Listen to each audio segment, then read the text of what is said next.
allir sem vettlingi gátu valdið niður á helgina en þar var í annað sinn efnt til svokallarar bryggjuhátíðar. Það viðraði ekki beint vel til útihátíðarhalda á Austfjörðum helgina en menn létu það auðsjáanlega ekki aftra sér því 600 manns mættu á bryggjuhátíðina. Það verður að teljast góð þáttaka í liðlega 700 manna byggðarlagi þó svo að gera megi ráð fyrir að eitthvað hafi verið þarna af aðkomufólki. Þórarinn Hávarðsson, fréttaritari okkar á Eskifirði, tók þessar myndir og ræddi við einn þeirra sem stóð að hátíðinni. Það eru 4 félög sem eru raunverulega aðalfélögin í þessu.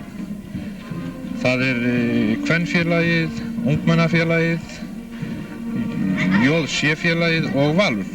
Ungmennafélagið Valur, það er inn þessu líka. Hvers vegna heitir þetta bryggjuhátíð? Það er nú svona, það var nú einhver gárungur sem fann upp á því að það væri best að kalla þetta bryggjuhátíð fyrst að þetta var nú hér við höfnina. Það er náttúrulega alveg í beinu rökrétt.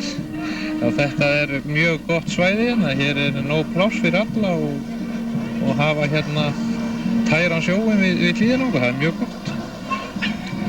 Ég vona það bara að það verði svo áframhald á þessu. Þetta er mjög góð skemmtun. Hér er nóg að vera. Við erum hér með skólaskip sem fólk getur skoðað og það er tífúli hérna inn í skemmunni sem við erum með hérna. Og hljónsveitir og lúðrasveit frá Neskosta. Mér finnst þetta bara mjög góð fjölskylduskemmtun. Já, það var reynt að hafa eitthvað fyrir alla aldursflokka og það kætti börnin heldur betur þegar flugvél flaug yfir og kastaði niður karamellum handa þeim. Og fyrir þá eldri var leikið á harmoníku og stiginn þjóðdans. Så